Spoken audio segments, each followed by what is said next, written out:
பாட்டி வந்து காவேரியை பார்த்து வாமா உள்ளுக்குள்ள அப்படின்னு கூப்பிடுவாங்கன்னு யாருமே எதிர்பார்க்கவே இல்லைங்க.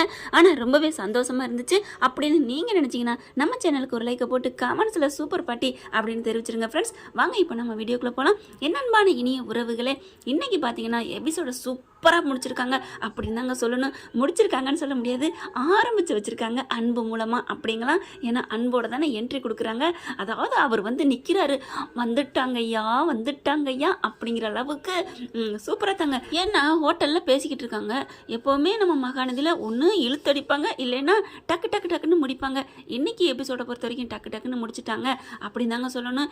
ஏன்னா இங்கே பார்த்தீங்கன்னா ஹோட்டலில் பேசி முடிச்சுட்டாங்க, வீட்டுக்கு வந்து டக்கு டக்குன்னு பேக்கப் பண்ணுறாங்க, டக்கு டக்குன்னு எல்லாத்துட்டையும் சென்ட் அப் விடை பெறுறாங்க. அடுத்து பார்த்தீங்கன்னா இதுக்கு நடுவில் இங்கே நம்ம நிவின் அவங்க ஒய்ஃபோட கொஞ்சம் கலந்துரையாடல் யமுனா கூட. அதுக்கப்புறம் பார்த்தீங்கன்னா டான்னு பாஞ்சு வந்து இங்கே நிற்கிறாங்க நம்ம வீட்டில், மகாநதி வீட்டில். அடடடா, நல்லா டக்குன்னு சடக்கு புடக்குன்னு முடிச்சிட்டாங்கப்பா. காவேரியை பழைய காவேரி இன்னைக்கு பார்க்க முடிஞ்சிச்சுங்க. அப்படியே ஒரு குழந்தைத்தனம், என்ன ஒரு பேச்சு பார்த்தீங்களா? எனக்கு ரொம்ப கஷ்டமாக இருக்குமா பாஸ், நீங்கள் நம்ம பாட்டி பாவம் இல்லையா, நீங்கள் வாங்க அங்கே அப்படின்னு அவங்க கொஞ்சி கொஞ்சி நம்ம தலைவர்கிட்ட பேசுனது அவ்வளோ அழகாக இருந்துச்சுன்னு சொல்லலாம். அவரும் அதுக்கேற்ற மாதிரி இங்கே பாருமா, அங்கே போனால் உனக்கு ஏதாவது ஐயோ அதெல்லாம் நான் சமாளிச்சுக்கிறேன், எது நடந்தாலும் நான் சொல்ல மாட்டேன், ஏய் பக்கி எதா இருந்தாலும் சொல்லுடி அப்படிங்கிறாரு. அந்த விதமும் அழகாக இருந்துச்சு அந்த இடத்துல. அடுத்து ஃபாலோட கொண்டாந்து வைக்கிறாங்க, சூப்பராக இருந்துச்சுங்க.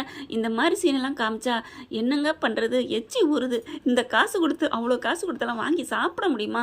கட் பண்ணுங்க டைரக்டர் சார், ஓவர் விலை கொடுத்து வாங்குற சீன்லாம் காமிக்காதீங்க அப்படின்னு தாங்க சொல்லணும்னு தோணுது. இருக்கப்பட்டவங்க வாங்கிடலாம், இல்லாதவங்க என்ன பண்ண முடியும்? அதனால ஒரு டீ சம்சா அந்த மாதிரி லெவலில், ஏன்னா இவங்க தான் இப்போ வசதியானவங்களாக இருந்தாலும் ஏழை மக்கள் வாழ்கிற அளவுக்கு தான் மனசை வச்சுருக்குறாங்க. நம்ம நடுத்தரமாக எப்படி என்ன சாப்பிடணுமோ அப்படிங்கிற அளவுக்கு தான் 2 பேர் இருக்காங்க. அப்படிங்கிற ஒரு டீ கடையில் போய் உட்காந்து சாப்பிட்ற மாதிரி இருந்தால் இன்னும் பார்க்கவே சூப்பராக தான் இருந்திருக்கும். நான் சொன்னது சரியா இல்லையான்னு கமெண்ட்ஸில் சொல்லிடுங்க. அடுத்து பார்த்தீங்கன்னா சம்மதிச்சிட்டிங்க அப்படின்னு காவேரி சொன்னது சூப்பராக இருந்துச்சு அப்படின்னு தான் சொல்லணும். ஏய் நான் இன்னும் சம்மதம் சொல்லவே இல்லை அப்படின்னு விஜய் சொன்னது, அதெல்லாம் இல்லை பாஸ் நீங்கள் ஓகே சொல்லிட்டீங்க அப்படிங்கிறது நல்ல ஒரு குழந்தைத்தனமாக இருந்துச்சு. எனக்கு நான் சாப்பிடணும் விடுங்க, ஏய் நான் என்ன உன் கையாவா பிடிச்சிக்கிட்டேன், இல்லை பாஸ் பேசி முடிக்கிற வரைக்கும் எனக்கு சாப்பாட்டில் தோணக்கூடாதுன்னு தான் இருந்தேன், ஆனாலும் பசி எடுத்துருச்சு. அப்புறம் எனக்கு இதெல்லாம் பத்தாது, நீங்கள் 164 ஒன்று ஆர்டர் பண்ணுங்க அப்படின்னு சொல்லிக்கிட்டே சாப்பிட்டது அவ்வளோ அழகு, கொள்ளை அழகுன்னு சொல்லலாம்.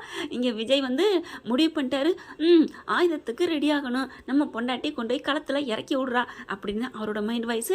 அடுத்த நேரம் வீட்டுக்கு காமிக்கிறாங்க. வீட்டுக்கு வந்ததுக்கப்புறம் என்ன பண்ணுறாங்க, நாங்கள் கிளம்புறோம் அப்படிங்கிறாங்களா. இங்கே கங்கா பார்த்தீங்கன்னா மனசுக்குள்ள சந்தோஷம் தாங்கலை.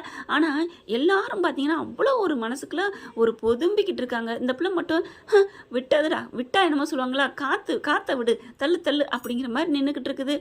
ரொம்பவும் ஓவராக பேசவே இல்லை இன்னைக்கு. இவங்க துணிமணிலாம் பேக்கப் பண்ணுறாங்க, பண்ணிக்கிட்டே அவ்வளோ அழகாக உரையாடிக்கிறாங்க. என்னமோ லவ்வர்ஸ் பேசிக்குவாங்க இல்லையா, அதே மாதிரி தான். உனக்கு ஞாபகம் இருக்கா, நீ உனக்கு அம்மா போட்டிருக்கும்போது நான் எப்படிலாம் ஒளிஞ்சு வந்தேன், ஆமாம் பாஸ் அப்படின்னு இவங்க சொல்கிறதும், நீங்கள் ஜன்னலுக்கிட்ட வந்து என்னை வந்து எவ்வளோ சீண்டுவீங்க, அம்மா பேசக்கூடாதுன்னு சொல்லியிருக்கப்ப ரொம்ப இதாக இருந்துச்சுல, ஆமாம்மா அதெல்லாம் நானே பண்ணனான்னு எனக்கே தோணுது, அதெல்லாம் நல்லா தான் இருந்துச்சு, ஆனாலும் ரொம்ப ரிஸ்க் எடுத்திருக்கேன்ல, எவ்வளோ கஷ்டப்பட்டேன் உன்னை பார்க்குறதுக்கும் பேசுகிறதுக்கும் அப்படின்னு விஜய் சொன்னோன்னே, நான் உங்களை ரொம்ப கஷ்டப்படுத்திட்டேன் நாங்கள் அப்படின்னு சொல்லலையே, நல்லா இருந்துச்சுங்க. சே அப்படிலாம் இல்லைம்மா, அது நல்லா தான் இருந்துச்சு அப்படின்னு சொல்லிக்கிட்டு இருக்கையில பாட்டி வர்றாங்க. பாட்டி வந்து என்னம்மா சாப்பிடுவாங்க, ரெடி ஆகிட்டிங்களா அப்படிங்கிறாங்க. இதோ வர்றேன் பாட்டி அப்படின்னு சொல்லிட்டு 2 பேரும் அவ்வளோ அழகாக தன்னோட துணிமணிகளை எடுத்து வைக்கலே. அப்படி ஒரு, அதாவது நல்ல கண்ணோட்டத்தோடு பார்த்தா நல்லதுன்னு சொல்லுவாங்க, கெட்டதோடு பார்த்தா கெட்டதுன்னு சொல்லுவாங்க. நம்ம வீக்காவை பிடிச்சதுனால எல்லாத்தையும் ரசிக்கிறோம், ஆனால் மற்றவங்க ஒரு சிலர் பிடிக்காதவங்களும் 1 2 இருப்பாங்க தானே. என்னங்க பெருசா இதுவா அதுவா அப்படின்னு தான் சொல்கிறாங்க. அதை பற்றிலாம் நம்ம தள்ளி வச்சிடணுங்க. அன்னப்பறவை மாதிரி நமக்கு என்ன தேவையோ, நல்லது என்ன தேவையோ அதை தாங்க எடுத்துக்கணும். அடுத்து வெளியில் வராங்க, போயிட்டு வரேன் அப்படிங்கிறாங்க. உங்களை தான் நான் ரொம்ப மிஸ் பண்ணுவேன், உங்கள் சாப்பாட்டை மிஸ் பண்ணுவேன் அப்படிங்கிறாரு விஜய். நீங்கள் ஏன் தம்பி கவலைப்படாதீங்க தம்பி, ஐயோ காவேரி தான் சின்ன பிள்ளையாக பேசுதுன்னா, சாரதா உனக்குள்ளே இப்படி ஒரு சாஃப்ட்னஸ் ஒரு குழந்தை இருந்துச்சாம்மா, நீங்கள் கவலைப்படாதீங்க தம்பி, உங்களுக்கு என்ன வேணுமோ அந்த உதட்டு வாய் நெளியுது பார்த்தீங்களா, உங்களுக்கு என்ன வேணுமோ சொல்லுங்கள், நான் சமைச்சு உடனே கொண்டு வந்து கொடுத்துட்றேன் அப்படின்னு காவேரி சொல்லல. உண்மையிலே எனக்கு சிரிப்பு தாங்க வந்துச்சு. ஆனாலும் அந்த ஒரு பொண்ணுக்கு கொடுத்த பையன் மாப்பிள்ளைக்கு கவனிக்கிறங்கிறத நல்லாவே கவனிக்கிறாங்க. ஆனால் சண்டை வந்தால் மறுமைனா இருந்தாலும் சரி, எவனாக இருந்தாலும் சரின்னு தூக்கி பந்தாடுற சாரதாமையும் காமிச்சாங்க இதே சீரியலில் தான். இதே இடத்துல எத்தனை வாட்டி விஜய் அப்படியே விரட்டி விரட்டி அடிச்சாங்கன்னு சொல்லுவாங்க இல்லையா, அந்த மாதிரிலாம் அடிச்சிருக்கிறாங்க. அந்த நர்மதா ஃபங்க்ஷன்லாம் விரட்டி விட்டாங்க பாருங்க. பாவங்க தாத்தாவும் பாட்டியும் சும்மா சொல்லக்கூடாது. அப்பவும் பேசாமல் அமைதியாகத்தான் போனாங்க. 2 நாள் வில்லி விஷத்தை பாட்டியை யாருமே சகிச்சுக்கல. எல்லாரும் கழுவி கழுவி ஊற்றணும். ஆனால் அந்த பிள்ளை 2 மாதம் சாரதா என்னம்மா ஊற்றுச்சு. ஆனால் இப்போ நல்ல பிள்ளையாயிருச்சுங்க. இனிமேலாம் திட்டக்கூடாது சாரதாவை. அடுத்து மருமையனுக்காக அவ்வளோ அழுகுறாங்க. தாயை மாதிரி ஒரு கட்டி பிடிக்கிறாரு பாருங்க விஜய்.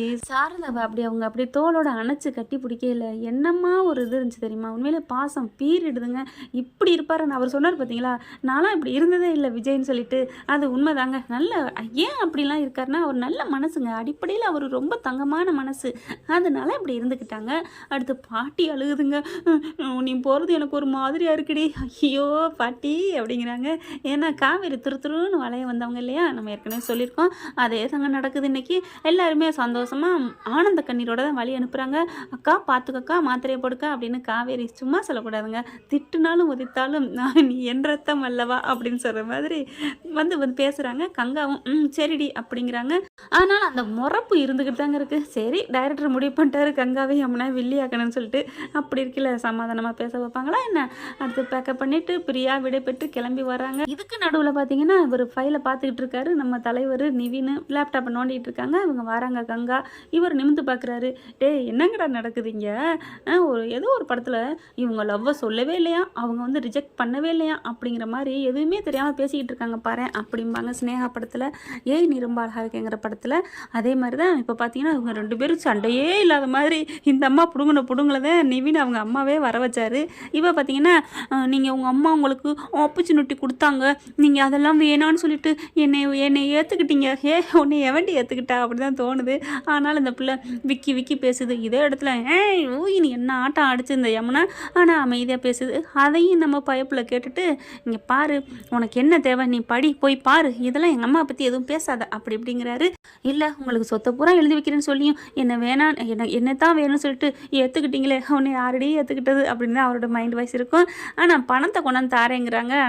நம்ம சொன்ன மாதிரி நிவின் ஏற்றுக்கவே இல்லை. அதில் இன்னொரு ஹைலைட் என்னென்னா காவேரி ஒத்துக்கிட்டாளா அப்படின்னு கேட்கலங்க. ஏன்னா வீடை விற்க போகிறோம், அந்த பங்குலேருந்து உங்களுக்கு தர்றேன் அப்படிங்குது நம்ம யமுனா. ஆனால் எல்லோரும் ஒத்துக்கிட்டாங்கன்னு மட்டும் கேட்டு தப்பிச்சுக்கிட்டேடி மவனே. Nivin great escape. ஆனால் மனசுக்குள்ள பூரா காவேரி நினைப்பு தாங்க இருக்குது. அதாவது காதலாம் இல்லாட்டியும் இது என்னங்க சொல்கிறது, இது ஒரு விதமானது. ஆனால் அது கிராமத்து பக்கமோ இல்லை நிறைய இடங்கள்லாம் ஒரு கொச்சையாக கூட சொல்லுவாங்க, பழைய நினப்பு தாண்டி மறக்க முடியுமா அப்படின்னு சொல்லிட்டு. ஆனால் இவரை பொறுத்த வரைக்கும் பழைய நினப்பு தான்னு சொல்லலாம். ஆனால் வந்து அந்த அந்த ஒரு கெட்ட எண்ணம் இல்லை அப்படின்னு தான் எனக்கு தோணுது. ஆனால் என்னதான் இருந்தாலும் விரும்பின உசுருங்க, அது எப்படிங்க அவ்வளோ சீக்கிரம் மறக்க முடியும். நண்பர்கள் இருக்காங்க இல்லையா, அந்த ரீதியில் இப்போ இருக்காரு. காவேரிக்காக உசுரை கூட கொடுப்பாருங்க. என்ன லெவலுங்க. உண்மையிலே நிவினுக்காக இந்த சீரியலை பொறுத்த வரைக்கும் நான் இறக்கப்படுறது கண்ணீர் விடுறது இப்படின்னா நம்ம நிவினுக்காக மட்டும்தாங்க நான் சொல்லுவேன். உண்மையிலே வேறு லெவல் தான். இப்போ கூட பாருங்கள் எல்லாரும் சம்பாதிச்சிட்டாங்களா அப்படின்னு தான் சொன்னார். எனக்கு கண்ணே கலங்கிருச்சு. அட பாவி மக்கா, ஏன்டா இப்படி பாசத்தை வச்சு இப்படி டைரக்டரை பிரிச்சுப்பிட்டியடா அப்படின்னு தான் தோணுது. உண்மையிலே நிவினுக்கு நிறைய ஃபேன்ஸ் இருப்பீங்க. இதெல்லாம் நான் இப்போ சொல்லையில் உங்களுக்கெல்லாம் கண்ணீர் தான் வரும். எனக்கே உண்மையிலே கண்ணீர் வருதுங்க. அப்புறம் யமுனா என்ன பண்ணுது, எல்லாரும் சம்மதிச்சிட்டாங்க அப்படின்னு அந்த பிள்ளையும் சொல்லுது. அப்புறமா சரின்னு சொல்லிட்டு எப்படியோ அது உங்கள் வீடு ஓம் பணம், அதை நீ ஏதாவது வச்சு பண்ணிக்கோ, எனக்கு வேணாம் அப்படின்றாரு. தங்கமான பிள்ளை தான் இதுவும். விஜய் வைரம்னா இதுவும் ஒரு வைரம், விஜய் தங்கம்னா இதுவும் ஒரு தங்கன்னு தாங்க சொல்ல முடியும். இவர் வந்து செகண்ட் ஹீரோ ஆகிட்டாரு அப்படிங்கிறக்காண்டி இவரை மட்டமாக என்னால் சொல்ல முடியலை. கதைக்கு தான் இருந்தாலும் என்னமோ தெரியல கலங்குது அவங்களோட மனசு. அப்புறமா சரின்னு வேணான்னு சொல்லிடுறேன், நீ பார்த்துக்கோ அப்படின்னு இந்த கதை விட்டுறாங்களா. அடுத்து பார்த்தீங்கன்னா சல்லுன்னு வண்டி வருது. சிகப்பு காரில் பவனி வந்த நம்ம தலைவன் தலைவி வெள்ளை காரில் சல்லுன்னு வர்றாங்க. சூப்பராக இருக்குங்க. இது யாரோட காருன்னு தெரியல, பக்காவாக இருக்குங்க. காரு பங்களா. ஏண்டா இப்படிலாம் நீங்கள் காமிச்சிங்கன்னா நாங்களாம் எங்கடா போகிறது, வீடு வாசல்லாம் இங்கே பாருங்கள், வீட்டுக்குள்ளே தண்ணி பூந்துடுச்சு, ரொம்ப கஷ்டப்பட்டுக்கிட்டு இருக்கோங்க. உங்களுக்கு இன்னொன்று சொல்ல மறந்துட்டேன், எல்லோரும் பார்த்து பத்திரமா இருங்க, மழை காலமாக இருக்குது, சேஃப்டியாக இருந்துக்கோங்க. குழந்தைங்கள குளங்குட்டையில் விடாதீங்க. நிறையா பார்த்தா ஒரு 2.5 வயசு குழந்தை தீபாவளிக்கு மறுநாள் கொட்டைகளை பின்னாடி வீட்டில் அந்த அம்மா தூங்கிருச்சான். 2.5 வயசு குழந்தை தூங்கினதுக்கப்புறம் அந்த கதவை தாப்பா போட்டு தூங்க வேணாமாங்க. தாப்பா போடாமல் தூங்கி அந்த பிள்ளை எந்திரிச்சு போய் எனக்கு உண்மையிலே அது அழுகையாக வருங்க. அந்த குழந்தைய தேடி அலைஞ்சதுக்கப்புறம் கை மட்டும் மேலே தெரிஞ்சிச்சாங்க. அந்த ஓடை பின்னாடி தண்ணிக்குள்ளே மூழ்கிருச்சு. அழுதுருக்கு, துடிச்சிருக்கு. மழை நேரத்தில் யார் வெளியில் வருவா, யாரும் கவனிக்கலை. கொடுமைங்க கொடுமை. அந்த நியூஸை பார்த்துருந்து அழுகையாக வருது. அந்த குழந்தையோட கட்டி அணைச்சிக்கிட்டு தானே அந்த பிள்ளை லீவு போட்டு அந்த அம்மா படுத்திருந்துருக்கு. அந்த பொண்ணை வந்து பண்ண தப்பு கதவை தாப்பாக போட்டிருக்கணும். அது எந்திரிச்சு போயிடுச்சு. உண்மையிலே எங்கள் வீட்டிலாம் பிள்ளைங்க இருக்காங்க, வெளியில் போகாது. அந்த பிள்ளை என்னமோ அதுக்கு இழுத்துட்டு போயிருக்கான்னு சொல்லணும். போயிட்டு அந்த கை மட்டும் தெரிஞ்சிருக்கான். அந்த குழந்தைய தேடி அந்த இறந்த இடத்துல அவங்க அம்மா அழுதுட்டுருக்காங்க நியூஸில் போட்டதை பார்த்து. உண்மையிலே கண்ணீர் வடிச்சு அவ்வளோ வேதனையாக இருக்குது. அதனால் நீங்கள் தண்ணிங்கெல்லாம் வச்சுருக்கீங்களா, குழந்தைங்கெல்லாம் பார்த்து பிள்ளைங்கள பார்த்து பாருங்கள். மாடியிலேருந்து விழுகுதுங்கிறாங்க, நாய் கடிக்குதுங்கிறாங்க. பத்திரமா இருந்துக்கங்க, தண்ணி வீட்டுக்குள்ளே போகுது. அதனால் உறவுகளே நீங்கள் நல்லபடியாக இருங்க, எல்லோரும் நல்லா இருக்கணும். அதான் என்னோடய ஆசை. வாங்க கதைக்கு வர்றேன். இப்போ வந்தால் சல்லுன்னு வந்து நிற்கிதுங்க. காரில் விட்டோன்னா காரை பார்த்தா ஆசை வந்துருச்சு. நமக்கும் இவ்வளோ பெரிய கார்லாம் எப்போ வாழ போகிறோம் அப்படின்ட்டு பார்த்தா நம்ம தலைவன் இறங்குறாங்க. தாத்தா ஓடி வராரு. ஃபஸ்ட்டு என்ட்ரி கொடுத்து டே வாடா வாடா வாடா வாடா. எல்லாரும் இந்த பேரனை தாங்க அவங்கவுங்க விட்டு பிள்ளைய தாங்க வாங்கன்னு கூப்பிட்றாங்க. ஓர வஞ்சனை தாங்க பண்ணுறாங்க. ஒரு கண்ணில் வெண்ணெய், ஒரு கண்ணில் சுண்ணாம்புன்னு சொல்லிட்டு ஆமாங்க வாமா காவேரி வா விஜய் அப்படின்னு சேர்ந்து சொன்னா என்னங்க. நம்ம காவேரி செல்லத்தை அப்புறமா வாமா காவேரி அப்படின்னு சொன்னால் என்ன அர்த்தம்? அல்லைன்னா 2 பேரையும் வாங்க அப்படின்னு கூப்பிடணும். நான் நினச்ச மாதிரி நீங்கள் நினச்சிங்களா ஃப்ரெண்ட்ஸ்? கமெண்ட்ஸில் சொல்லுங்கள். ஆமாங்க அப்படின்னு தான் தோணுது. அப்புறமா ஏய் கல்யாணி ராதா வாமா வாமா அப்படின்னு கூப்பிட எல்லாரும் வர்றாங்க.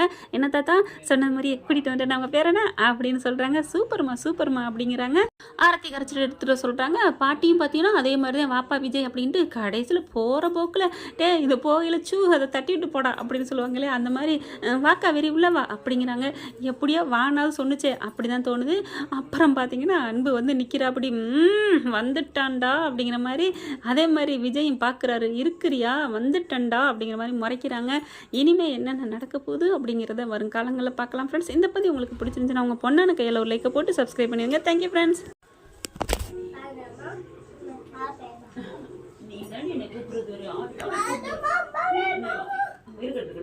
யாருமே கூப்பிட தெரியுமா? நீ தான் கூப்பிட்டேன்னு சாப்பிட.